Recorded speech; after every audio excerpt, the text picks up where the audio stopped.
Hai sobat, gimana kabar kalian? Semoga disehatkan selalu dan banyak rezekinya, amin. Jangan lupa untuk berlangganan. Dengan Anda berlangganan, Anda menjadi orang pertama di channel ini yang memiliki hak istimewa. Pada kesempatan kali ini, Sabta Novel akan melanjutkan Tales of Herding Gods episode 396-400. Untuk melihat video selengkapnya, sahabat bisa kunjungi playlist yang telah Mimin sediakan. Yuk mari, kita berimajinasi bersama dan masuk ke alur ceritanya.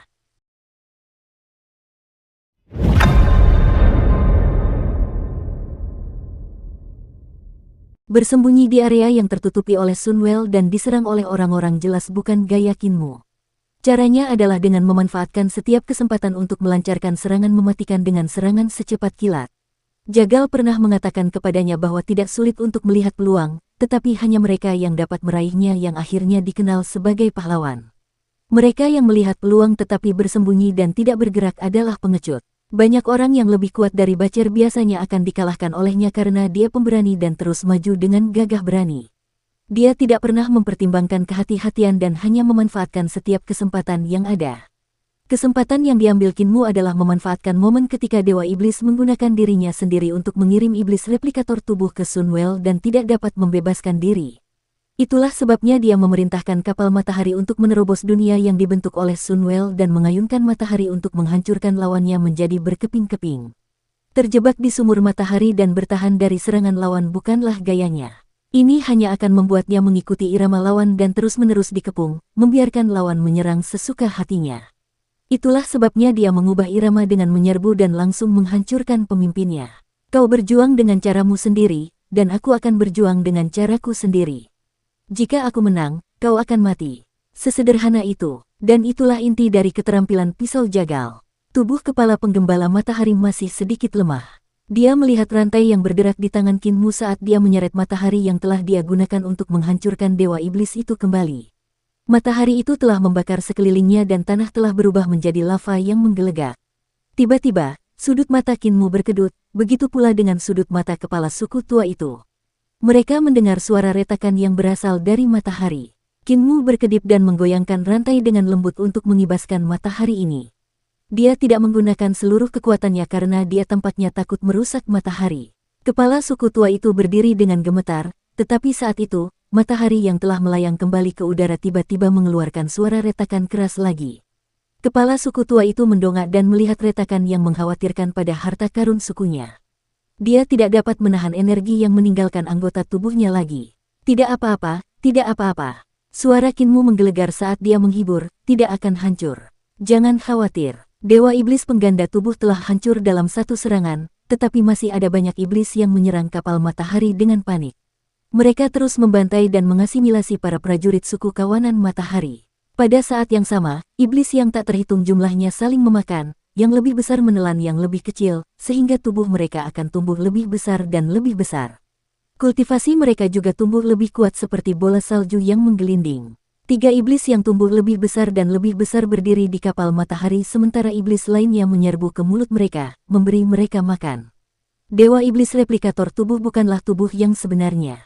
Kinmu tercengang. Dia berteriak, dan matahari di langit meledak dengan api sejati yang tak tertandingi yang membanjiri dan membakar kapal matahari.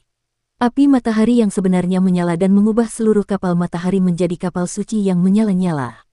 Setan yang tak terhitung jumlahnya menjerit saat mereka terbakar, perlahan berubah menjadi asap hitam yang lenyap dalam kobaran api. Kinmu mengendalikan kapal matahari. Meskipun itu adalah harta karun untuk menuntun matahari terbit dari timur dan terbenam di barat, kapal itu juga memiliki serangan yang sangat kuat. Di masa lalu, ketika Yan Jingjing mengendalikannya, dia tidak dapat melepaskan semua kekuatannya karena matahari telah padam. Namun begitu Kinmu menyalakan kembali matahari, kekuatan kapal itu langsung terlepas. Meskipun api matahari sejati sangat menakutkan, itu bukanlah ancaman besar bagi para penggembala matahari.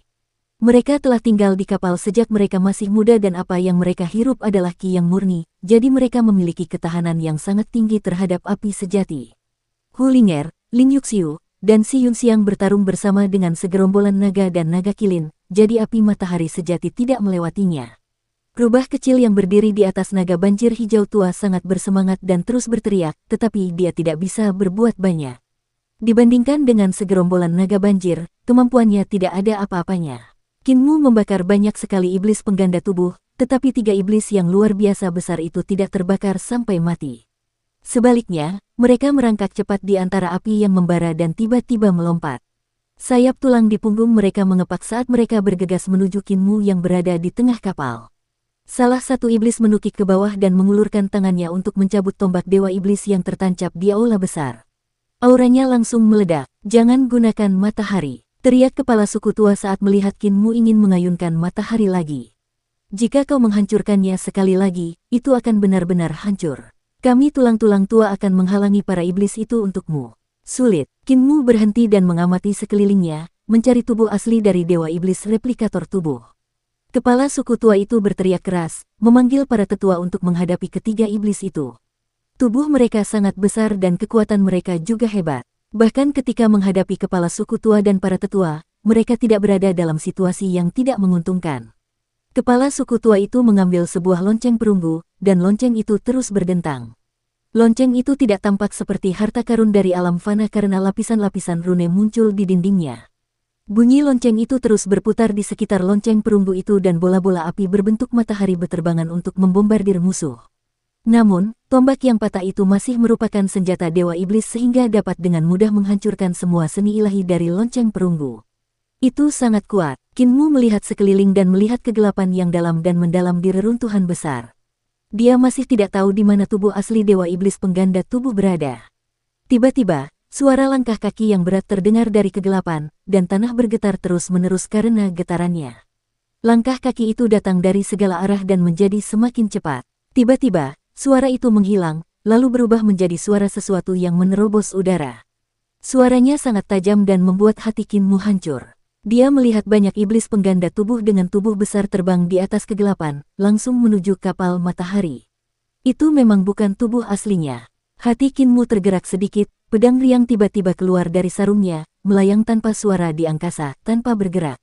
Di Sunsip, matahari bersinar tinggi di langit saat para prajurit mencengkeram senjata mereka dengan cemas.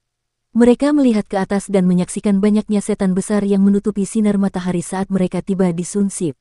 Ukuran bayangan mereka membuat hati mereka takut. Pada saat itu, cahaya pedang meledak, dan seolah-olah ada matahari perak di tengah kapal matahari. Pedang yang mengerikan dan energi pedang melesat ke segala arah seperti sinar matahari. Kekuatan ilahi pedang Carefree menyapu langit dan hujan hitam mulai turun ke atas musuh. Anggota tubuh yang patah tak terhitung jumlahnya jatuh dan hampir memenuhi Sunsip sepenuhnya. Namun, ada iblis di langit yang menghindari semua cahaya pedang dan terbang mendekati 4 pilar.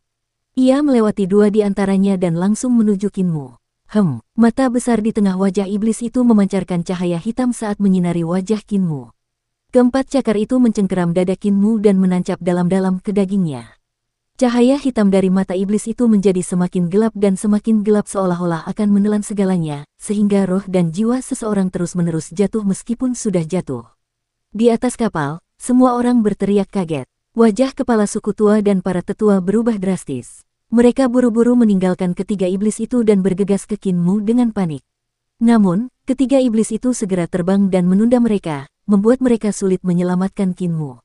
"Kau bisa datang ke sini karena aku mengizinkanmu." Mata Kinmu menatap lurus ke mata iblis itu saat tatapannya berkedip. "Aku ingin menggunakan pikiranmu untuk mengetahui di mana tubuhmu yang sebenarnya bersembunyi." Tatapan mata iblis bersinar ke mata Kinmu, dan suara-suara yang tak terhitung jumlahnya muncul di benaknya. Seolah-olah dia bisa melihat sosok yang tak terhitung jumlahnya, dan masing-masing dari mereka adalah iblis pengganda tubuh. Segala yang ada dalam penglihatannya lenyap, kecuali hutan yang terbentuk dari sosok-sosok iblis. Hutan itu tumbuh semakin besar dan besar saat sosok-sosok jutaan iblis terbentuk sambil terus menyebar. Pikiran dan kesadaran iblis membanjiri pikiran Kinmu saat mereka mencoba mengasimilasinya. Dia mengeksekusi teknik 3 eliksir tubuh penguasa, dan embrio rohnya menyatu dengan jiwanya. Matahari besar langsung muncul dalam pikirannya yang mengelilingi embrio roh dan melindungi platform roh, membakar semua kesadaran yang membanjiri menjadi abu. Semakin banyak sosok dalam kegelapan, dan itu membuat jantungnya berdebar kencang.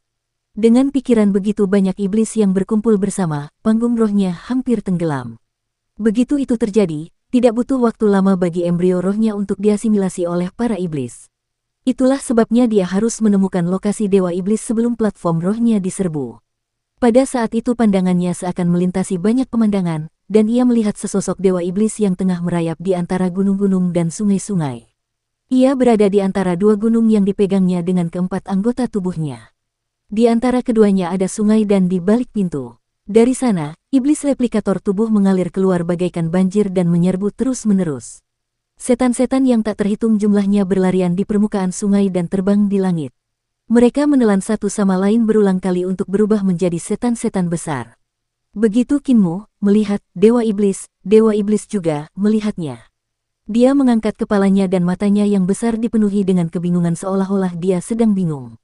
Yang terjadi kemudian adalah Dewa Iblis yang sedang merangkak di antara dua gunung itu melihat sebuah cahaya terang bersinar dalam kegelapan. Cahaya itu semakin lama semakin terang. Sebuah bola cahaya melesat mendekat, dan semakin membesar dan kecepatannya semakin cepat. Bola itu segera berubah menjadi matahari besar yang meluncur turun dari langit dan muncul di atas alur sungai. Kemanapun matahari besar itu lewat, air sungai akan menguap seketika, dan semua setan yang ada di jalan akan berubah menjadi abu atau menguap. Matahari yang besar itu mendistorsi ruang di sekitarnya dan menyebabkan gunung-gunung berguncang. Tampaknya telah berubah menjadi raksasa yang sedang melakukan tarian aneh. Bahasa iblis keluar dari mulut Dewa Iblis dan ditransmisikan ke dalam pikiran Kinmu melalui gelombang kesadaran. Anak kecil yang hanya suka menghancurkan sesuatu sesuka hatinya. Tubuhnya bergetar hebat, dan sayap tulang di belakang punggungnya bergetar. Sayap-sayap itu terbang dari tubuhnya seolah-olah itu adalah senjata Dewa Iblis, bentuknya mirip dengan tombak patah di kapal matahari. Sayap-sayap itu melesat ke arah matahari yang besar. Suara. Tombak-tombak itu melesat ke matahari yang besar. Matahari itu bergerak semakin lambat, hingga akhirnya mendarat di lembah sungai dan meluncur ribuan meter ke depan sebelum berhenti. Kaca. Matahari Sunsip terbelah menjadi dua, dan senyum mengembang di wajah Dewa Iblis. Namun, pada saat itu, Sun Jadei keluar dari matahari yang terbelah dan jatuh satu putaran ke depan. Sun Jadei yang tingginya beberapa meter tiba-tiba meluruskan pupilnya dan cahaya putih salju melesat keluar, membelah mata besar Dewa Iblis itu menjadi dua. Dia menjerit memilukan dan menggetarkan dunia saat menghindari serangan itu. Sinar cahaya itu mengiris kulit di dekat matanya, begitu dalam hingga tulangnya bisa terlihat. Di balik terik matahari, Carefree Sword berubah menjadi jejak cahaya yang masuk ke mulutnya dan keluar dari sisi lain setelah menembus otaknya. Pedang itu kemudian berputar dan kembali melalui bagian belakang kepala dan keluar di bagian depan. Pedang Carefree bagaikan jarum yang menembus kepala Dewa Iblis sebanyak 1000 kali. Pedang itu juga bagaikan cahaya dingin yang berputar cepat di lehernya. Ketika ditarik kembali, kepala Dewa Iblis itu berlubang. Lehernya bergoyang, dan kepala yang sebesar gunung itu terlepas. Tubuhnya menghantam pintu yang berada di belakang tubuh Dewa Iblis itu, dan suaranya menggema di pegunungan. Mayat Dewa Iblis tanpa kepala itu terkulai, dan cakar yang mencengkeram kedua gunung itu mengendur. Mayatnya jatuh ke saluran sungai di bawahnya. Pintu di belakang juga terhalang olehnya. Sementara itu di kapal matahari, para prajurit suku penggembala matahari terlibat dalam pertempuran sengit, karena terlalu banyak iblis yang menyerbu. Meskipun para penggembala matahari adalah prajurit alami, mereka tetap kesulitan menahan serangan. Banyak orang tewas dan diserap oleh para iblis. Namun tiba-tiba, semua iblis membeku di tempat dalam keadaan linglung. Saat berikutnya, semua wajah mereka berubah seolah-olah dua jiwa di dalam sedang berebut kendali atas tubuh. Mata di beberapa wajah iblis terbelah menjadi dua sebelum menyatu kembali, yang tampak sangat aneh. Sebagian besar penggembala matahari yang kuat dan tegap menghentikan serangan mereka karena bingung. Musuh mereka telah melawan dengan ganas sedetik yang lalu, tetapi sedetik kemudian, mereka semua telah jatuh ke dalam kondisi yang aneh. Setelah beberapa saat, iblis yang telah bertarung dengan kepala penggembala matahari hancur dan berubah kembali menjadi sekelompok iblis pengganda tubuh. Wajah iblis yang memimpin berubah, dan tanda-tanda iblis di tubuhnya surut dengan cepat. Setelah beberapa saat, ia berubah menjadi seorang wanita dengan pakaian bulu transparan yang terbuat dari sisik. Sosoknya anggun sementara kulitnya cerah dan bahkan sedikit tembus pandang. Wanita itu memandang sekelilingnya dengan linglung, sama sekali tidak menyadari bahwa sisiknya tidak menutupi tubuhnya dengan baik. Tempat apa ini? Matanya dipenuhi keraguan. Dia tidak membuka mulut untuk berbicara, tetapi sebuah pesan dikirim melalui gelombang otak sehingga semua orang dapat mendengar suaranya dan memahami apa yang dia katakan. Mengapa aku di sini? Tak lama kemudian, lebih banyak iblis berubah. Mereka semua berpakaian seperti wanita itu, pakaian di tubuh mereka bukanlah pakaian yang sebenarnya. Sebaliknya, mereka adalah sayap-sayap halus yang terbentuk dari sisik-sisik, dan jumlahnya lebih dari satu pasang. Seluruh tubuh mereka penuh dengan sayap dengan berbagai ukuran. Bulu mereka bersisik, yang merupakan pemandangan yang sangat langka bahkan di antara binatang buas. Hanya beberapa makhluk seperti itu yang ada di reruntuhan besar. Namun, tidak ada manusia yang berbulu sisik. Dan mereka bahkan bisa berubah. Wanita yang terbangun pertama kali dengan cepat menyadari pakaiannya tidak menutupi tubuhnya, dan bulu-bulu sisiknya berubah sesuai keinginannya. Bulu-bulu itu berkilauan, dan warnanya berubah menjadi hitam, membuatnya tampak seperti wanita itu mengenakan gaun hitam. Bulu-bulu bersisik pada yang lain juga berubah warna untuk menutupi tubuh mereka. Begitu mereka semua berpakaian, mereka melihat sekeliling dengan linglung, tidak tahu di mana mereka berada. Para penggembala matahari di kapal matahari juga tercengang. Mereka tidak tahu mengapa para iblis bisa berubah seperti itu. Namun, kepala penggembala matahari punya tebakan. Mereka pasti ras asing yang berasimilasi dengan dewa iblis pengganda tubuh. Sekarang kesadaran utama telah mati, kendali atas mereka telah hilang, dan mereka telah mendapatkan kembali kebebasan mereka. Ini berarti, dewa iblis pengganda tubuh telah mati. Para tetua di sampingnya memperlihatkan ekspresi gembira. Tiba-tiba, suara berderak terdengar dari belakang mereka, dan mereka segera berbalik untuk melihat. Di belakang mereka, Kinmu memegang pilar dengan dua tangan sementara dua lainnya menarik rantai ke belakang. Mereka tertanam di bawah matahari dan merupakan harta karun yang mengikatnya, jadi cukup melelahkan untuk menarik mereka kembali. Kepala suku tua itu tidak dapat menahan rasa khawatirnya lagi. Ia segera mendatangi pilar-pilar di tengah dan mengangkat kepalanya. Yang mulia, mengapa Anda mengusir matahari lagi? Kinmu menundukkan kepalanya dan ragu-ragu saat melihat tatapan penuh harap dari pria itu. Setelah beberapa saat, kepala suku tua itu melihat matahari ditarik mundur. Dua gumpalan hitam terlihat di sana, tampak seperti gunung besar berbentuk setengah bola. Kepala suku tua dan para tetua menatap kosong. Para penggembala matahari lainnya di kapal matahari juga menatap kedua gumpalan hitam itu dengan linglung.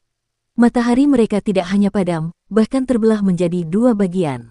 Berdetak, berderak, suara rantai yang ditarik terdengar sangat menyakitkan di telinga. Kinmu menarik kembali dua bagian matahari itu dan memanggil pedang bebasnya. Pedang itu mengangkat mata giok matahari dan terbang santai kembali ke arahnya. Ketua, ada dua kabar baik. Yang pertama adalah dewa iblis pengganda tubuh benar-benar mati, kata Kinmu dengan hati nurani yang bersalah. Kepala suku tua itu tercengang, menatapnya. Ketika berbicara, suaranya terdengar seperti berasal dari mesin. Bagaimana dengan kabar baik lainnya? Kita bisa mengubah matahari baru sekarang. Kepala suku tua itu menoleh untuk melihat ke arah yang mulia, ingin menangis, tetapi tidak ada air mata yang keluar. Benar-benar baik, gumamnya. Kinmu menarik kembali dua bagian matahari hitam itu, dan ada puluhan ribu mutan bulu bersisik mengikuti di belakangnya, semakin dekat ke kapal matahari. Beberapa orang tidak berhasil mengejar matahari dan akhirnya mati dalam kegelapan reruntuhan besar. Yang tersisa tahu betapa berbahayanya kegelapan itu dan saling memperingatkan. Semakin banyak dari mereka yang mengejar matahari, dan baru kemudian mereka terhindar dari kematian. Mereka tidak bergantung pada suara untuk berkomunikasi, tetapi mengandalkan gelombang otak mereka. Tanpa berbicara, mereka tetap dapat memberitahu yang lain, yang merupakan hal yang sangat tidak biasa. Kinmu menyeret dua bagian matahari itu kembali ke kapal matahari ketika sebuah suara terdengar di benaknya. Klan bulu surgawi, Yu Zhaoqing, memberi penghormatan kepada pemilik tempat ini. Kinmu sedikit tertegun saat melihat wanita bergaun hitam yang berjalan ke arahnya. Tindakannya tulus, alami, dan tak terkendali. Gaun hitam itu dengan cepat berubah menjadi warna kuning muda. Ketika dia datang ke sisi pilar Dewa Matahari, pakaiannya tidak hanya berwarna kuning muda, gayanya pun mirip dengan kepala suku tua dan yang lainnya. Bulu-bulu bersisik di tubuhnya harus bisa berubah bentuk dan warnanya. Kinmu melonggarkan cengkeramannya pada pilar matahari, dan kedua lengan di bawah ketiaknya perlahan menyusut kembali. Kaki di belakang pantatnya juga menyusut kembali ke dalam tubuhnya sementara energi mengerikan dari kapal matahari terus surut. Setelah beberapa saat, tubuhnya kembali ke ukuran normalnya. Kinmu buru-buru bersembunyi di balik pilar dan mengeluarkan satu set pakaian baru untuk mengganti pakaiannya yang compang-camping. Setelah merapikan diri, dia keluar dari balik pilar. Ketika dia memegang pilar matahari, kekuatannya meningkat pesat dan tubuh jasmaninya menjadi sangat besar, merobek bajunya. Meskipun bajunya adalah senjata roh, Kinmu telah berubah menjadi raksasa setinggi 300 yard saat itu, dan dia seperti dewa surgawi. Dia telah melampaui batas pakaian, dan dengan kaki ketiga tumbuh dari tulang ekornya, mereka terkoyak. Ketua Yu, sapa Kinmu. Yu Zhaoqing dari ras bulu surgawi menatapnya dengan heran. Kinmu sebelumnya adalah makhluk surgawi yang seperti dewa, namun tiba-tiba dia berubah menjadi seorang pemuda. Pakaian wanita itu terhampar di tanah saat dia memberi hormat dengan sungguh-sungguh. Kinmu segera menunjuk ke arah kepala penggembala matahari dan tersenyum. Saya bukan kepala tempat ini, dialah. Saya tidak berani melampaui batas. Kepala suku tua itu menggelengkan kepalanya dan berkata, di bawah langit, setiap tempat adalah tanah milik yang mulia. Suku penggembala matahari juga merupakan wilayah kekuasaan yang mulia, jadi yang mulia adalah pemilik tempat ini. Kinmu hanya bisa menerima rasa hormat dari wanita dari klan bulu surgawi. Ketua Yu, tempat ini tidak cocok untuk berbicara, suruh anggota klanmu ikut dengan kami ke sumur matahari untuk berbicara. Kesadaran Yu Zhaoqing memancarkan gelombang, dan segera, semua anggota klan bulu surgawi naik ke atas kapal. Kinmu mengaktifkan kapal matahari sekali lagi dan berjalan kembali ke area yang diselimuti oleh sumur matahari. Di atas kapal, jutaan anggota klan bulu surgawi memandang sekeliling ke dunia kecil yang aneh, pakaian di tubuh mereka terus-menerus berubah warna. Sosok mereka sedikit lebih tinggi dan lebih kurus daripada manusia biasa. Baik pria maupun wanita sangat cantik, dan pakaian mereka berubah sesuai suasana hati mereka. Saat suasana hati sedang bagus, pakaian mereka akan menjadi pajangan yang mencolok. Setelah melepaskan pilar matahari, Kinmu sedikit khawatir untuk menyentuh pilar itu lagi. Matahari telah terbelah menjadi dua olehnya, dan tanpa adanya keseimbangan, energi mengerikan dari kapal matahari mulai menyerap kekuatan hidupnya. Dalam waktu singkat, kakinya telah ditelan. Itulah sebabnya dia mengambil kesempatan ketika dia menyusut untuk melompat keluar, tetapi kakinya masih sakit dan lemah. Yang mulia, Anda harus bersikap lebih serius saat bertemu dengan kepala klan bulu surgawi. Anda tidak bisa mengabaikannya. Kepala suku tua itu mengundang Kinmu untuk memasuki kuil matahari sebelum mengundang Yu Zhaoqing untuk datang menemuinya.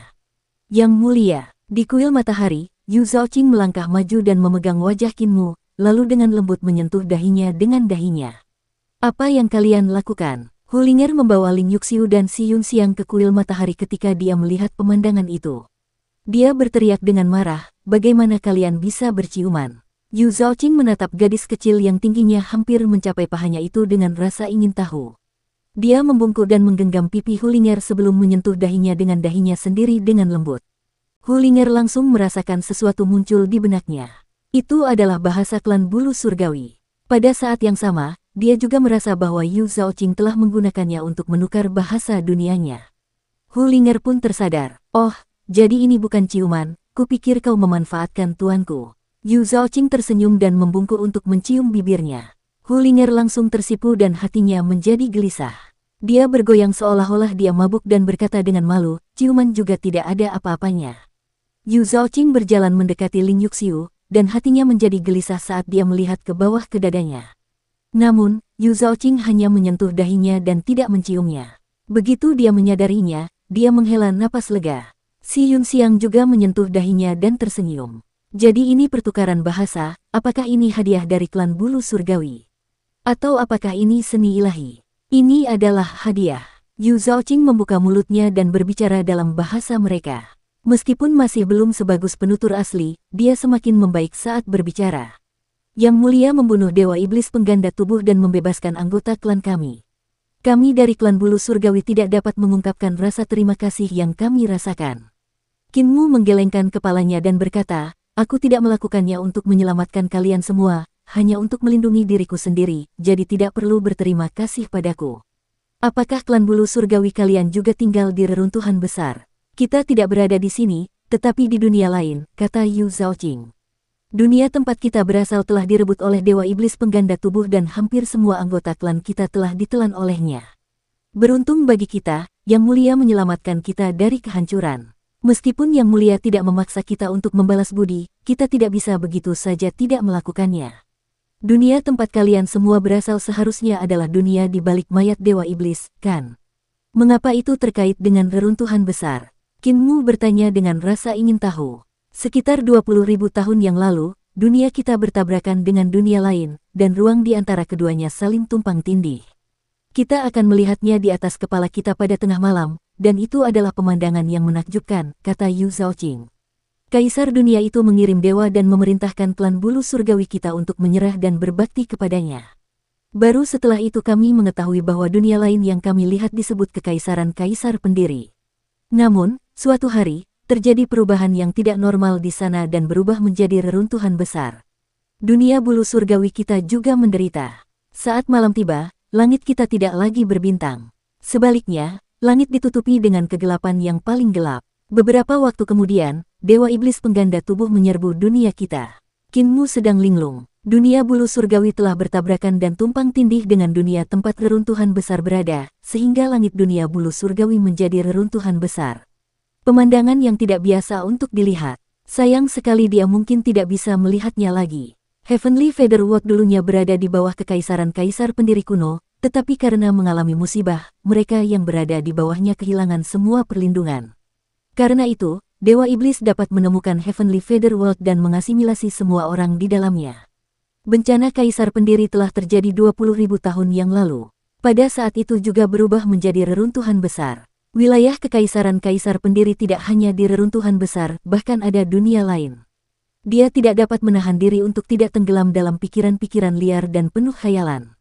Kaisar pendiri kekaisaran telah menaklukkan dunia-dunia lain dan mengatur dunia-dunia yang luar biasa seperti klan bulu surgawi dengan segala macam bentuk kehidupan. Hidup di era itu pasti menarik.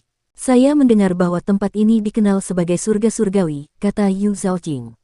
Kaisar adalah seseorang yang memerintah semua surga. Qinmu langsung teringat saat ia membawa Xiong Xiu dan putrinya melewati reruntuhan besar dan pemandangan yang dilihatnya saat mereka melewati Istana Langit Barat. Reruntuhannya memiliki sebidang tanah diagonal yang tertusuk ke dalamnya. Semua jenis bangunan megah memiliki pagar yang runtuh dan dinding yang bobrok. Pilar-pilar telah runtuh dan mencuat ke segala arah sementara pecahan-pecahan mesin besar tersembunyi di antara bebatuan gunung. Qinmu menenangkan diri dan segera menyingkirkan pikiran-pikirannya yang aneh. Dewa Iblis pengganda tubuh sudah mati, jadi kalian aman sekarang. Ketua Yu, apa rencanamu? Bangun kembali negara kita dan kembali ke tanah air kita. Pakaian Yu Zhaoqing mengeluarkan suara gemetar lembut, dan segera berubah menjadi baju zirah. Semangat bertarungnya bercampur dengan aura pembunuh dan meluap ke langit. Aku ingin memimpin anggota klanku kembali ke dunia bulu surgawi. Ada banyak ras iblis lain di sana, para asisten Dewa Iblis pengganda tubuh yang telah merebut tanah berharga klan bulu surgawiku. Aku harus merebut mereka kembali dan membunuh semua musuh sehingga kita dapat membangun kembali tanah air kita. Ada ras iblis lain di dunia bulu surgawi. Qinmu tercengang, lalu menghitungnya sejenak. Klan bulu surgawi hanya tersisa beberapa juta orang ini.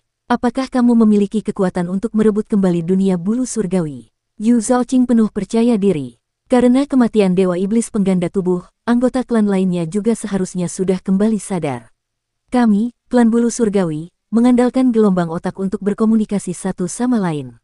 Saat kami bertarung, semudah mengendalikan senjata kami, jadi tidak akan sulit untuk merebut kembali dunia bulu surgawi. Ketua Yu, jalur, keterampilan, dan seni ilahi di era saat ini berbeda dari yang di masa lalu. Kalian telah dikendalikan oleh Dewa Iblis replikator tubuh selama bertahun-tahun, jadi kalian mungkin tidak memahami era saat ini. Saat berada di medan perang, gelombang otak kalian dapat dengan mudah dicegat. Kalian telah dikendalikan selama bertahun-tahun, jadi musuh kalian seharusnya sudah mempelajari semua hal yang perlu dipelajari tentang kalian. Di mata mereka, kalian semua adalah domba yang menunggu untuk disembelih. Ki vitalnya meledak dan dia melancarkan jurus ilahi. Ki vitalnya berubah menjadi berbagai macam rune aneh hingga membentuk wajan besar terbalik. Rune-rune itu bergetar terus-menerus sambil mengeluarkan gelombang suara yang sulit didengar oleh orang biasa. Namun, di telinga Yu Zhaoqing, itu seperti bel yang keras dan bergema terus-menerus, mengganggu pikirannya. Suara itu membuatnya tuli dan membuatnya tidak dapat terhubung dengan anggota klannya. Qinmu menyebarkan seni ilahinya dan berkata, Ketua Yu, saya rasa Anda harus meluangkan waktu dan tidak terburu-buru dalam melakukan sesuatu. Hati Yu Zhaoqing sedang kacau, dan pakaian di tubuhnya berubah warna. Bercak-bercak dari semua warna muncul, menunjukkan bahwa pikirannya sedang tidak tenang. Qinmu baru pertama kali berinteraksi dengan klan bulu surgawi, tetapi dia segera menyadari bahwa hubungan mental di antara mereka dapat dimanfaatkan. Para praktisi kuat dari ras iblis pasti akan menyadarinya setelah mempelajari mereka dalam waktu yang lama. Jika klan bulu surgawi tidak dapat mengeluarkan kemampuan baru, membangun kembali kampung halaman mereka hanya akan menjadi lelucon. Kembali ke dunia bulu surgawi berarti kematian yang pasti. Dukung terus channel YouTube Sabta Novel. Eternal Peace Empire saat ini sedang dalam proses reformasi, dan semua jenis jalur, keterampilan, dan seni ilahi berkembang pesat, kata Kinmu. Mengapa kalian semua tidak menetap di Eternal Peace Empire terlebih dahulu untuk mempelajari kemampuan baru? Ketika kalian menguasai sesuatu yang baru, kalian dapat kembali ke Heavenly Feather World untuk mengambil alih tanah kalian. Yu Zhaoqing sedikit ragu. Sebagai kepala suku, dia sangat ingin kembali ke dunia bulu surgawi dan menyapu bersih semua iblis di sana. Namun seperti yang dikatakan Kinmu, kembali berarti kematian yang pasti, jadi dia harus bersabar. Kepala Yu mungkin masih belum tahu, tetapi orang di sampingmu ini bukanlah orang luar. Dia adalah Yang Mulia, kata kepala penggembala matahari tiba-tiba. Yang Mulia, Yu Zhaoqing menahan konflik di hatinya dan bertanya dengan curiga, Yang Mulia apa? Yang Mulia suku penggembala matahari kami dan juga Yang Mulia klan bulu surgawi Anda, kata kepala penggembala matahari dengan penuh arti dan dalam. Hati Yu Zhaoqing bergetar hebat, dan dia langsung berlutut. Pakaiannya berubah menjadi pakaian bawahan dan dia menyapa Kinmu sekali lagi. Dari mana semua etiket ini berasal? Kaisar pendiri kekaisaran sudah lama berlalu, jadi aku bukan lagi Yang Mulia. Saudari Yu, tolong jangan menakutiku. Kinmu segera membantunya berdiri dan menjepit pakaian di tubuhnya. Dia merasakan teksturnya halus dan lembab. Dia bertanya sambil tersenyum, pakaian di tubuh saudari Yu terbuat dari apa? Zhao Yuqing menatap kepala penggembala Sun dengan ragu, dan dia juga mengerutkan kening. Kinmu tampaknya tidak mau mengakui bahwa dia adalah Yang Mulia dari desa bebas. Dia tidak mengakui identitasnya di depannya, dan dia juga tidak mengakuinya di depan Yu Zhaoqing. Yang Mulia, pakaian di tubuhku sebenarnya adalah kulit dan sayapku, Yu Zhaoqing menjelaskan. Struktur tubuh klan bulu surgawi kami berbeda dari milikmu. Kami memiliki banyak sayap tipis, tetapi kami tidak memiliki bulu. Sebaliknya, kami memiliki sisik. Ketika suasana hati kami berubah, warna sisik kami juga akan berubah. Anggota klan bulu surgawiku memiliki cara tersendiri dalam berpakaian. Ketika Kinmu mendengar bahwa pakaiannya tidak lain adalah kulit, dia tidak dapat menahan diri untuk tidak mencubitnya lagi. Dia menemukan bahwa sisiknya tidak keras. Sebaliknya, sisiknya sebenarnya lembut seperti kulit. Wajah Yu Zhaoqing memerah karena dicubit. Yang Mulia, Anda tidak bisa. Kinmu melepaskannya dan tidak dapat menahan perasaan bahwa itu sangat disayangkan.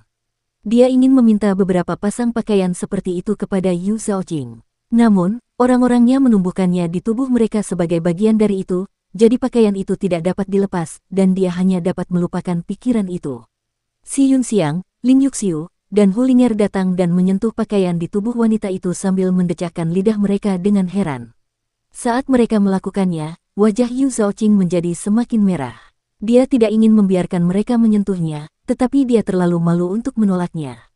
Dia hanya bisa berdiri di sana dengan tidak nyaman. Teksturnya sungguh luar biasa, bahkan lebih halus dari bulu Ling'er. Para gadis itu tidak dapat menahan diri untuk tidak mendesah kagum. Lin Yuxiu bertanya dengan rasa ingin tahu, Ketua Yu, jika musim dingin tiba dan dunia membeku, bukankah kalian akan merasa kedinginan hanya dengan itu?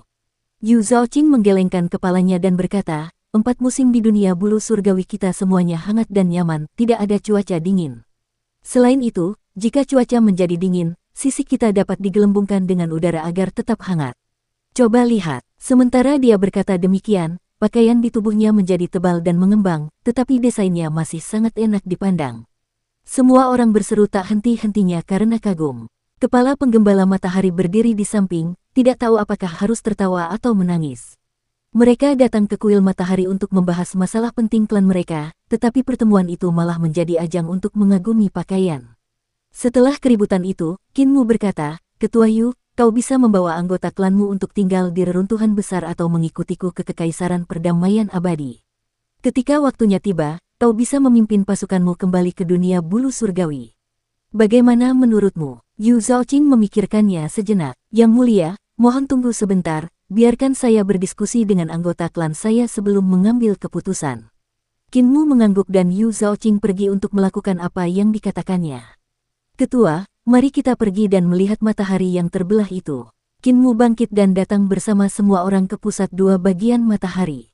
Banyak penggembala matahari berusaha menarik rantai keluar dari dua gumpalan itu. Mereka berencana menggunakan rantai Sun Ship untuk memunculkan matahari lain dari Sunwell. Kinmu telah menghancurkan matahari di kapal matahari menjadi dua bagian, jadi mereka perlu mendapatkan matahari baru untuk menjadi sumber energi bagi kapal matahari. Jika tidak, pelindung matahari yang baru akan diserap oleh kapal besar itu. Namun rantai itu tertanam di bawah sinar matahari. Bahkan ketika rantai itu terbelah menjadi dua, masih sangat sulit untuk mencabutnya. Kinmu berjalan ke bagian dalam belahan bumi dan melihat bahwa di dalamnya terdapat struktur formasi tiga dimensi yang rumit. Ribuan formasi harus diaktifkan agar matahari yang dulunya merupakan bola emas dapat memancarkan sinar dan daya tembak yang menakjubkan. Akibat perbuatan Kinmu, banyak formasi yang rusak. Saat matahari mengenai sasarannya, banyak komponen yang hilang. Ada lebih dari selusin penggembala matahari yang telah memasuki matahari untuk melepaskan rantai tersebut. Namun, tidak peduli seberapa kuat mereka mengerahkan, mereka tetap tidak dapat menariknya keluar. Apakah ada yang ahli dalam keterampilan formasi? Seorang tetua bertanya dengan keras. Rantai ini tersangkut di lebih dari selusin formasi, dan rantai ini harus dilepaskan agar kita bisa mencapai apapun. Para penggembala matahari yang banyak jumlahnya dan sedang sibuk segera menghentikan pekerjaan mereka dan memberi salam kepada Kinmu. Ia membalas salam tersebut dan memeriksa formasi di bagian dalam secara terperinci. Rantai yang mengunci matahari membentang dari permukaan ke inti, dan ada lebih dari selusin formasi yang mencengkeram erat keempat rantai tersebut. Kepala suku tua itu juga sedang memeriksa struktur formasi. Ketika dia melihat rune rumit pada komponen-komponennya, matanya menjadi silau. Dia menggelengkan kepalanya dan berkata, tidak ada master formasi di antara para penggembala matahari kita, jadi kita tidak akan bisa menghancurkannya. Kinmu merenungkannya sebelum berkata, akhirnya aku mengerti mengapa Ziking tidak dapat menempa sumur matahari dan sumur bulan bahkan setelah 100 tahun. Semua orang menatapnya dengan heran. Mereka tidak tahu mengapa dia tiba-tiba berbicara tentang Ziking yang menempa sumur. Struktur formasi di matahari ini sebenarnya adalah mata dewa. Kinmu berjalan di antara semua formasi dan membedakan rune di atasnya sambil berbicara dengan cepat. Kaisar pasti telah memerintahkan Ziking untuk menempa sumur karena dia telah melihat kemampuannya. Dia pastilah mata dewa nomor 1 saat itu. Pencapaian di mata dewanya pasti tak tertandingi, jadi Kaisar telah memerintahkannya untuk menempa sumur matahari dan bulan. Ia segera menelusuri struktur formasi yang mengunci rantai itu sekali lagi. Keluar dari bawah sinar matahari, ia memeriksa permukaannya dengan saksama. Permukaannya tidak mulus, tetapi terdapat banyak tanda seperti butiran pohon.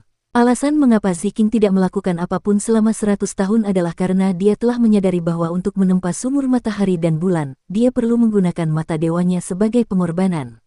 Ketika sumur itu selesai, dia akan menjadi buta. Itulah sebabnya dia menghabiskan 100 tahun untuk menikmati hidupnya sepenuhnya. Kinmu meraba permukaan matahari, dan setelah beberapa saat, ia menemukan tanda melingkar yang menonjol di satu titik. Ki vitalnya mengalir keluar, dan ia langsung melihat tanda itu menyala sebelum mulai berputar terus-menerus. Pada saat yang sama, selusin atau lebih formasi yang menahan rantai mulai beroperasi dan perlahan-lahan mengendur. Kinmu mengangguk dan berkata, hanya saat Kaisar marah, dia mengerahkan seluruh hati dan tekadnya untuk menempa sumur. Dia kemudian mencungkil matanya untuk menerangi sumur matahari dan sumur bulan. Di depan mereka, struktur bagian dalam matahari terus berubah saat formasi-formasi itu dipecahkan dengan ledakan yang menggema. Permukaan matahari dan tanda-tanda rumitnya juga terus menyala. Potongan-potongan besar di permukaan mulai bergerak mundur lapis demi lapis. Setengah dari matahari itu tampak hidup dan membuat semua orang ketakutan hingga mundur beberapa langkah karena khawatir. Mereka hanya melihat formasi matahari yang berubah terus-menerus hingga menyusut menjadi dinding logam padat yang didirikan tegak di hadapan mereka. Kinmu kemudian datang ke bagian depan matahari lainnya dan melakukan hal yang sama persis. Pada akhirnya, matahari itu juga berubah menjadi dinding logam yang kokoh. Keduanya berdiri tegak di hadapan semua orang. Warnanya keemasan, sederhana dan tanpa hiasan. Tingginya sekitar 300 meter, dan panjangnya beberapa mil. Dewa Ziking tahu bahwa dia harus mengorbankan mata dewanya ke sumur untuk menyelesaikan misi Kaisar, jadi dia menghabiskan 100 tahun untuk menikmati hidupnya sepenuhnya sebelum menggunakan 50 tahun lagi untuk menyelesaikan permintaan Kaisar. Sungguh wanita yang luar biasa, seru Kinmu kagum. Ketika dia melihat kedua dinding itu, rasa hormat muncul di wajahnya. Dia kemudian berkata dengan suara rendah, dia dipanggil Ziking, Zi berarti kakak perempuan dan King berarti hijau. Dikatakan bahwa dia adalah kakak perempuan yang suka mengenakan warna hijau di keluarganya. Sayang sekali aku tidak akan bernasib bertemu dengan orang yang luar biasa seperti itu. Apa yang terjadi pada kalian? Dia menoleh ke belakang dan melihat semua orang menatapnya dengan tatapan kosong. Mereka semua tercengang. Kinmu tidak dapat menahan rasa bingungnya. Dia menjelaskan, Zi berarti saudari dan King berarti hijau. Zi King berarti kakak perempuan yang mengenakan warna hijau. Bukan ini. Seorang tetua tergagap. Yang mulia, Anda telah memecahkan formasi di bawah sinar matahari. Kinmu menyadari apa yang dimaksudnya dan tersenyum. Tidak sulit untuk menyelesaikannya. Aku telah melakukan beberapa penelitian tentang seni ilahi tentang mata dewa. Di Kekaisaran Perdamaian Abadi, aku bahkan menempa mata dewa yang memiliki struktur yang cukup mirip. Tentu saja, itu tidak serumit matahari ini. Zi King benar-benar luar biasa. Dia mengangkat kepalanya untuk melihat kedua dinding. Aku telah mempelajari banyak hal. Aku benar-benar ingin masuk ke dalam sumur untuk melihat matanya.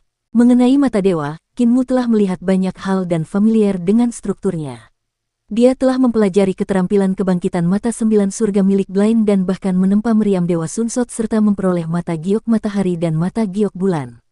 Tidak peduli seberapa rumit struktur bagian dalam mata yang ditempa Zi King, ada banyak perubahan permukaan, tetapi tidak ada yang menyimpang dari standar aslinya. Ketika orang lain melihat struktur yang rumit seperti itu, mereka biasanya tidak akan dapat menemukan solusinya. Namun, ia dapat dengan cepat menemukan semua titik krusial dalam semua jenis formasi. Zi King telah menempa matahari bukan untuk digunakan sebagai senjata. Sebaliknya, matahari digunakan untuk menerangi sekelilingnya, jadi formasinya tidak memiliki kekuatan dan tidak berbahaya. Dia dapat mencobanya tanpa khawatir. Selain itu, Zi King juga meninggalkan mekanisme untuk mengusir sinar matahari. Ketika diaktifkan, matahari akan berubah menjadi dinding logam. Karena matahari telah dihancurkan menjadi dua oleh Kinmu, matahari telah berubah menjadi dua dinding logam. Banyak penggembala matahari menekan keterkejutan di hati mereka dan mencabut rantainya.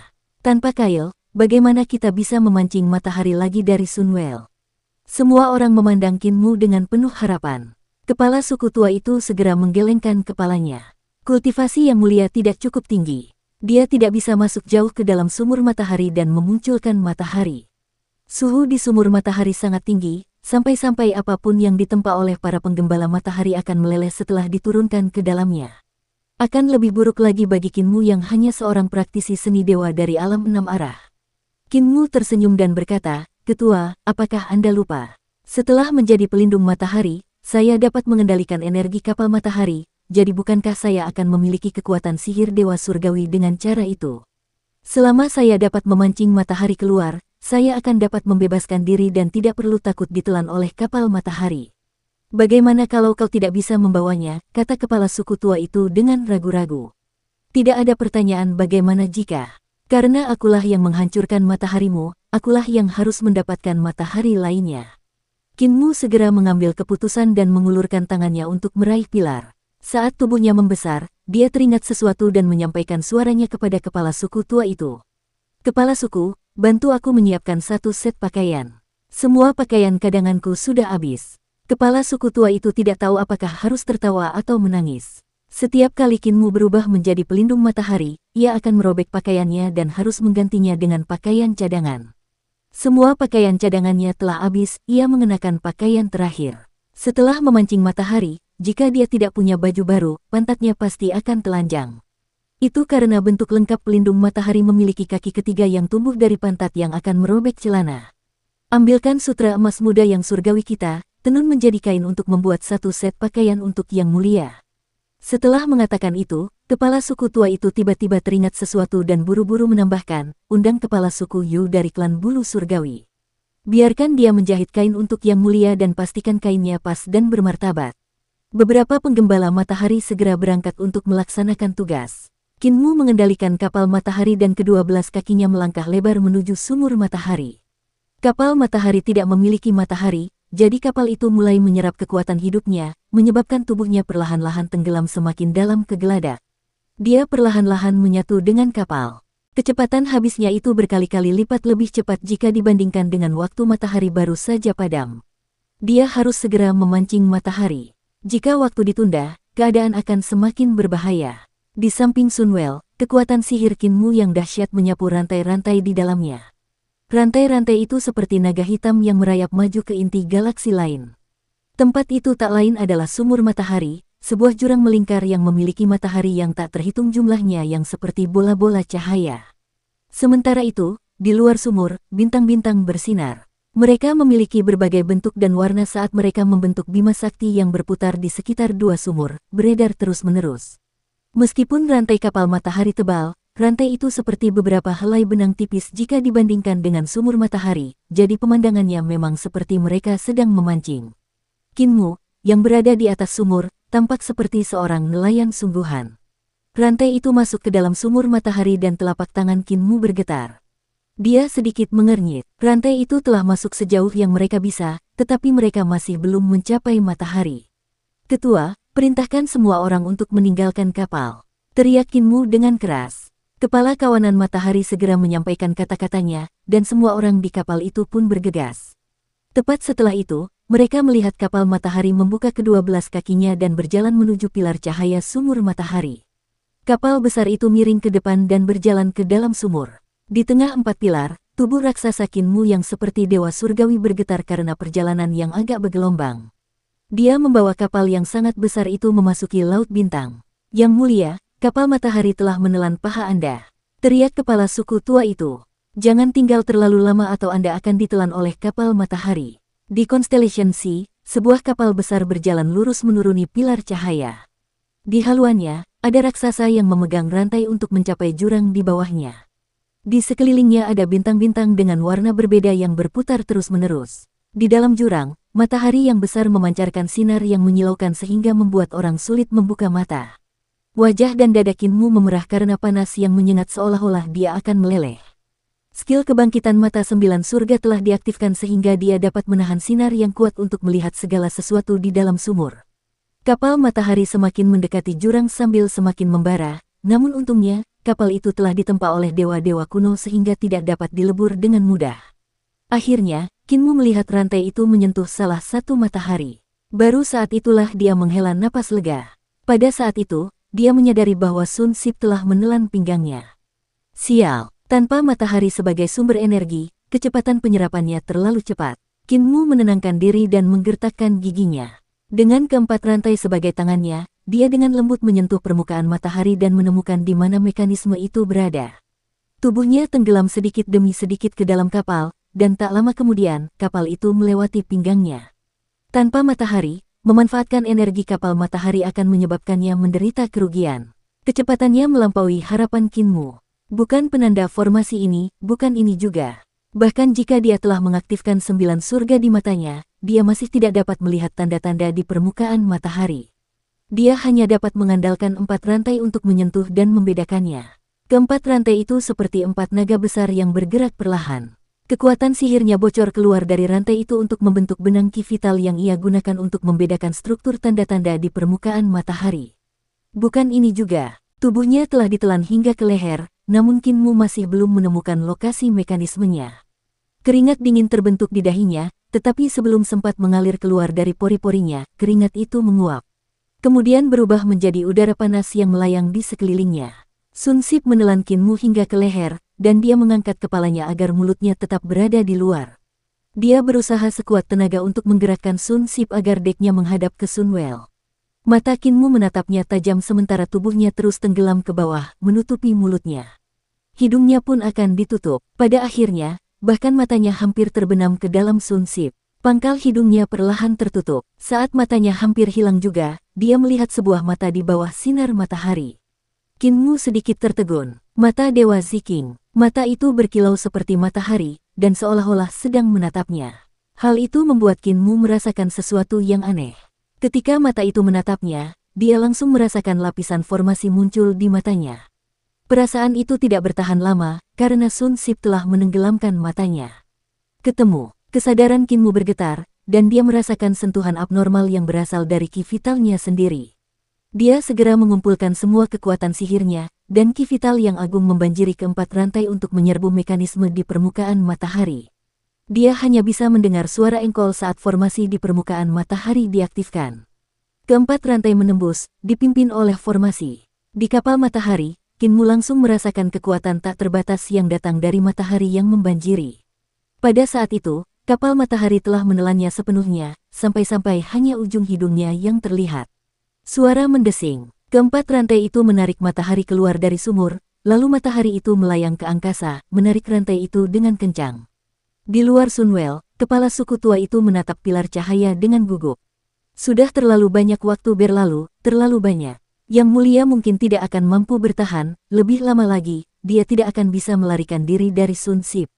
Tiba-tiba, cahaya muncul di Sunwell, dan matahari perlahan terbit dari pilar cahaya.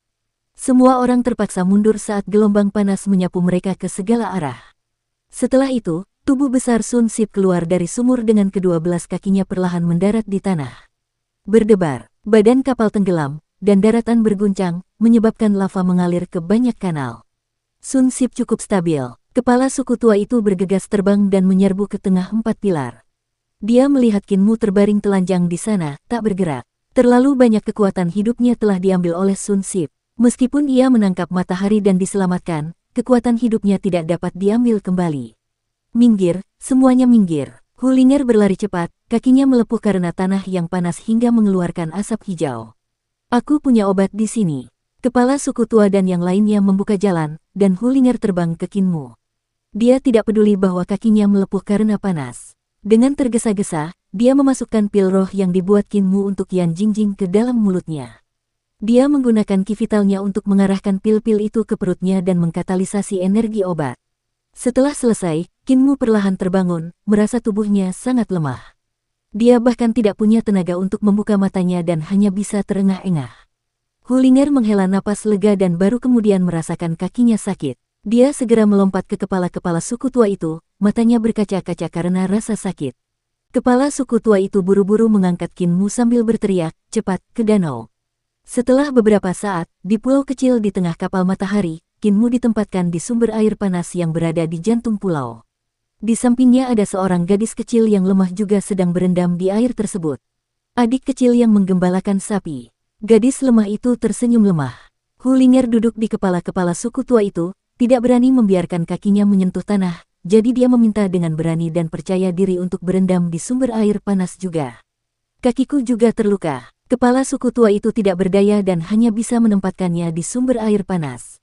Leluhur kecil, sumber air panas ini bukan air biasa, tetapi air yang dipadatkan dari ki yang murni. Kamu bisa berendam di dalamnya, tetapi kamu tidak bisa kencing di dalamnya. Bah, hanya kau yang akan kencing di dalam. Hulinger duduk dengan gembira dan merasakan gelombang energi dari air membanjiri tubuhnya untuk menyehatkan anggota tubuh dan tulangnya. Harta karun ilahi, embrio roh, jiwa, dan rohnya terasa nyaman, tanpa ada yang terkecuali. Dia menatap gadis lemah di sampingnya dan berkata dengan gembira, saudari Jing dari keluarga Yan, jadi kau di sini. Tuan muda, mengapa kau tidak membuka matamu? Itu benar, ketika kau tergeletak di sana sebelumnya, pantatmu terlihat oleh semua orang. Qin Mu perlahan membuka matanya, dan cahaya putih menyilaukan kedua gadis itu. Seolah-olah matahari yang tak terhitung jumlahnya telah bersinar dengan sangat terang, membuat mata mereka berair karena perih. Qin Mu menutup matanya, dan setelah beberapa saat, Hulinger dan Yan Jingjing perlahan pulih. Di Sunwell, aku melihat mata Dewa Ziking. Qin Mu tidak berani membuka matanya lagi. Setelah itu, banyak hal muncul di mataku. Sepertinya matanya telah menanamkan sesuatu di mataku. Apakah kamu bisa melihat sesuatu sekarang? Yan Jingjing bertanya dengan gugup. Saya bisa. Mata Yan Jingjing telah diobati oleh Qin Mu dan semakin membaik. Dia bisa melihat, tetapi tubuhnya masih agak lemah. Dia segera datang ke sisi Qin Mu dan menekan bahunya sambil berkata lembut, kami, suku kawanan matahari, juga punya teknik untuk melatih mata kami. Teknik itu disebut lingkaran bintang matahari Pleiades. Tunggu aku melakukannya sebelum membuka matamu sehingga aku bisa membantumu melihatnya. Qin Mu menunggu sebentar, lalu Yan Jingjing berkata, selesai. Ia membuka matanya, dan cahaya suci di dalamnya memancar keluar, membasahi sekelilingnya dengan cahaya putih salju. Ia kemudian memperhatikan gadis lemah itu bergerak ke depan wajahnya dan menatap pupil matanya dengan serius. Matanya tampak seperti memiliki lingkaran bintang yang menyelubungi pupilnya. Lingkaran bintang itu terus berputar dan menahan kekuatan mata sucinya. Yan Jingjing memeriksanya dengan teliti dan bergerak ke bagian depan matanya untuk membedakan tanda-tandanya. Qin Mu tidak berani bernafas karena dia takut nafasnya mengenai wajahnya. Itu adalah semacam tanda rune yang menghasilkan sebuah formasi. Yan Jingjing mengembuskan napas, dan dia mencium aroma anggrek dan iris saat dia merenung sambil memeriksa matanya. Lapisan luarnya tampak seperti lingkaran bintang matahari Pleiades dari suku kawanan matahari kita, tetapi ada tanda lain di lapisan dalam. Totalnya ada 2, 3, 4 lapisan. Dia memeriksa pupil Kinmu dengan saksama dan melihat lapisan ruang di dalamnya. Rune-rune tersebut membentuk struktur aneh yang seperti lapisan lingkaran matahari yang membentang terus-menerus. Dia tidak dapat melihat dengan jelas berapa banyak rune yang ada. Di dalam matamu, di area paling tengah lapisan lingkaran matahari dan bintang Pleiades, tampaknya ada matahari. Matahari juga bisa terbentuk oleh lingkaran bintang. Dia menyelesaikan ujiannya dan berkata, "Aku akan mengajarimu lingkaran matahari dan bintang Pleiades, muridku, seni ilahi. Cobalah dan lihat apakah kau bisa mengendalikan tanda-tanda di matamu dengan itu." Kinmu mengangguk dengan susah payah. Baru pada saat itulah Yan Jingjing menyadari bahwa wajah Kinmu begitu dekat dengannya sehingga mereka hampir bersentuhan. Kinmu tidak berani mengangguk karena takut memukulnya. Tatapan mereka bertemu, dan lingkaran bintang di mata mereka bersinar dengan sinar yang cemerlang. Namun, pada saat itu, suara Hu Ling'er terdengar. "Tuan muda, apakah pemeriksaannya sudah selesai? Mengapa tidak ada suara sekarang?" Kinmu segera berkata, "Masih belum selesai." Yan Jingjing tertawa terbahak-bahak dan napasnya menyerang wajahnya. Hu Ling'er mendengarnya dan sedikit curiga. Dengan tangan dan kakinya, dia memercikkan air dan berenang ke sana kemari dengan ekornya yang mengambang di permukaan. Tatapan mata Kinmu terlalu terang, jadi dia tidak bisa melihatnya. Namun, dia bisa menuju ke arah suara itu dan berhenti di antara mereka berdua. Separuh tubuhnya muncul dari air, dan dia menggoyangkan ekornya, menyiramkan air ke wajah anak laki-laki dan perempuan itu. Kinmu dan Yan Jingjing segera berpisah dan menekan pikiran-pikiran yang berkecamuk dalam hati mereka. Kinmu memejamkan matanya. Hu Ling'er duduk di tengah, memisahkan mereka. Yan Jingjing segera berkata, "Aku akan mengajarkanmu Pleiades Sun Star Hupes, jadi dengarkan baik-baik." Lalu dia menjelaskannya padanya. Kinmu bertanya kapanpun dia ragu dan segera menguasai lingkaran bintang matahari Pleiades. Dia mencoba melakukannya, dan lapisan lingkaran bintang di pupilnya padam satu demi satu. Namun, masih ada beberapa rune yang berenang di pupilnya. Ia membuka matanya, dan tak ada lagi sinar yang menyilaukan yang memancar keluar. Namun, di kedalaman pupilnya, akan ada seberkas cahaya yang berkedip-kedip dari waktu ke waktu. Pleiades Sun Star Hoops tidak menutup tanda matahari yang ada di inti. Yan Jingjing berenang dari samping dan memeriksa pupil matanya sebelum merenung sejenak. Lingkaran bintang matahari Pleiades seharusnya menjadi bagian dari teknik mata dewa itu. Itu belum lengkap jadi tanda matahari tidak bisa ditutup sepenuhnya. Hu Ling'er pergi ke sisi Kinmu dan memeriksa mata kanannya seolah-olah dia tahu apa yang sedang dilakukannya. "Tuan muda, ada bintang di matamu." Kinmu tidak tahu apakah harus tertawa atau menangis. "Itu adalah lingkaran bintang matahari Pleiades. Saudari Jing dan aku sedang mendiskusikannya, jadi jangan membuat masalah." "Saudari Jing, jejak di mata Dewa Ziking tercermin di mataku, jadi kita mungkin bisa menguasai mata dewanya dari sana." Mata dewanya jelas merupakan mata dewa nomor 1 di era Kaisar Pendiri. Jika kita bisa menguasainya, itu akan luar biasa. Yan Jingjing merenungkannya dan berkata, "Tidak mungkin menguasai mata dewa nomor 1 hanya dari jejaknya saja. Meskipun aku telah mempelajari lingkaran bintang matahari Pleiades, aku tidak dapat mengandalkannya untuk menyimpulkan teknik mata dewa nomor 1. Itu terlalu sulit, seseorang pasti bisa melakukannya." Mata Kinmu berbinar karena dia merasa percaya diri. "Kakek buta dari keluargaku, dia pasti bisa memulihkan teknik Dewa Ziking hanya dari jejak ini."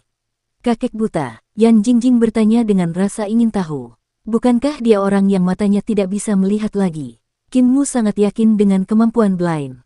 Meskipun dia buta, penglihatannya sangat bagus. Dia adalah orang dengan pencapaian tertinggi di mata dewa yang pernah kutemui. Yan Jingjing bahkan lebih bingung. Bingung, dia bertanya, "Dia buta? Jadi bagaimana penglihatannya bisa sangat bagus?" "Kakek buta memiliki penglihatan yang paling tajam." Kakek bisu tidak banyak bicara, tetapi ia memarahi orang dengan keras. Kakek cacat berlari paling cepat. Kakek ma yang berlengan satu memiliki keterampilan tinju yang paling hebat. Kakek tukang daging yang hanya memiliki setengah badan adalah yang paling ganas dalam perkelahian. Dan meskipun kakek tuli tidak dapat mendengar, ia adalah yang terbaik dalam memahami orang lain.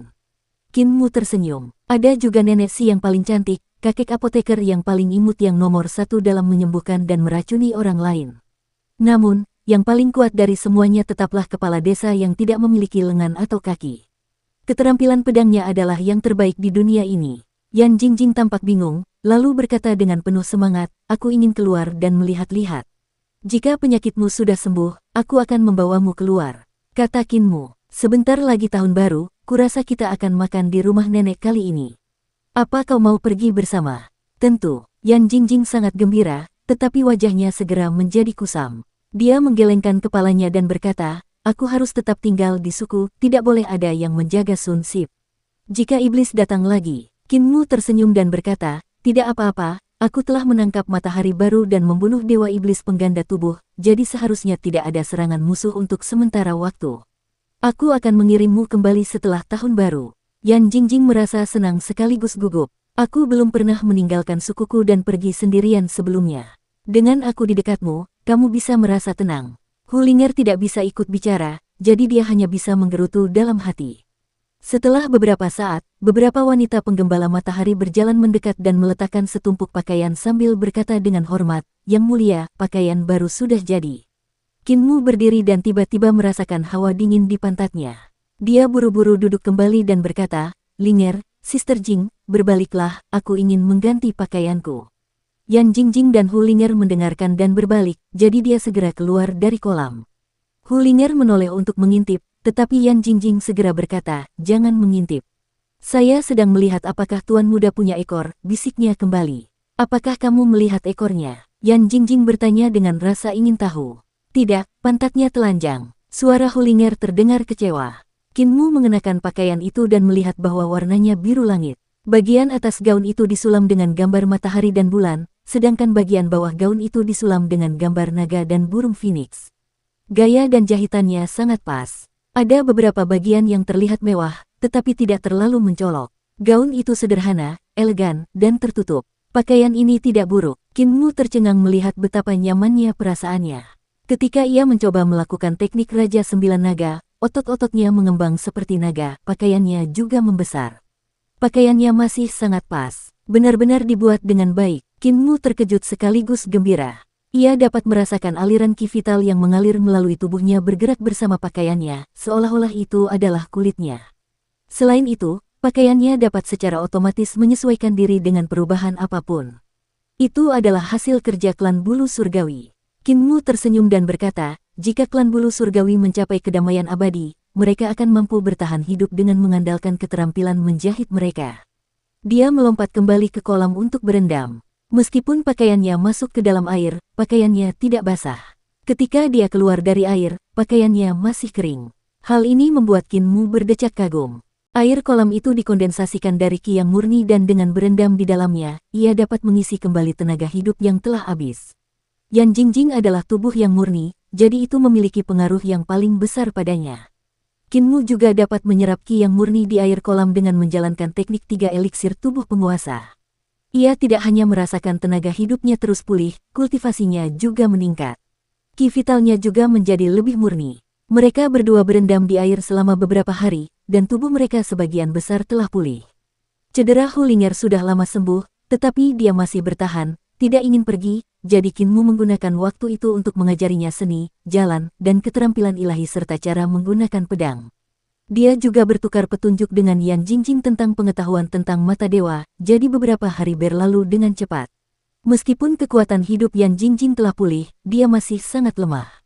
Ketika dia mengulurkan lengannya, kulitnya menempel pada tulang-tulangnya dengan cara yang mengundang rasa kasihan. Sun Sip telah menyerap tubuh jasmaninya terlalu lama sehingga dia tidak dapat pulih dalam waktu singkat. Qin Mu menggendong Hulinger keluar dari air, sementara Yan Jingjing memanjat keluar sendiri. Ketua kemungkinan besar tidak akan mengizinkanku pergi. Aku belum pernah meninggalkan Sun Sip sebelumnya, katanya dengan ragu-ragu. Kalau begitu, jangan beritahu dia. Kita akan pergi diam-diam. Qin Mu tersenyum. Yan Jingjing begitu gembira hingga wajahnya memerah. Jari-jarinya mengepal erat. Bukankah ini tidak baik? Qin Mu menyuruh mereka menunggu di dekat situ sementara dia pergi menemui kepala penggembala matahari dan Yu Zhaoqing. Yu Zhaoqing telah menyelesaikan diskusi dengan anggota klannya dan memutuskan untuk sementara pergi ke Kekaisaran Perdamaian Abadi dan menetap di sana. Mereka tinggal menunggu perintah Qin Mu. Dia membawa Si Yun Xiang, Lin Yuxiu, dan memanggil naga kilin dan naga banjir yang sedang bermain-main di danau kembali. Dia mengucapkan selamat tinggal kepada kepala penggembala matahari sementara Hulinger membawa Yan Jingjing untuk berbaur dengan orang-orang klan bulu surgawi. Kepala gembala matahari memimpin semua orang untuk mengantar mereka, lalu berkata, "Yang mulia, tubuh pelindung matahari sedang tidak sehat, jadi mohon Yang mulia menjaganya dengan baik." Qin Mu tertegun. Kepala suku tua melambaikan tangannya dan mengantar mereka pergi. Ketika mereka sudah jauh dari sumur matahari, Yan Jingjing datang ke sisi Qin Mu dan berkata dengan gembira, "Ketua tidak menyadari kehadiranku." Qin Mu tidak tahu apakah harus tertawa atau menangis. Bagaimana mungkin rubah tua itu tidak menyadari keberadaanmu? Ling Yuxiu terkejut dan berteriak, "Orang yang menggembalakan sapi, kau menculik pelindung matahari. Berani sekali kau." Si Yun Xiang mencibir dan berkata, "Dia bahkan menculik putri dari Kekaisaran Perdamaian Abadi." Dia kemudian melihat pemandangan megah jutaan orang cantik dari klan bulu surgawi mengikuti Qin Mu ke Kekaisaran Perdamaian Abadi dan bergumam, ketua sekte bahkan menculik klan bulu surgawi, serta lebih dari selusin naga banjir. Dia memang memiliki kualitas alami sebagai ketua sekte iblis surgawi. Keputusan patriark benar, jika itu aku tidak akan bisa menculik begitu banyak pengikut. Adapun Li Tianxing, dia bahkan tidak layak untuk menyeka pantatnya.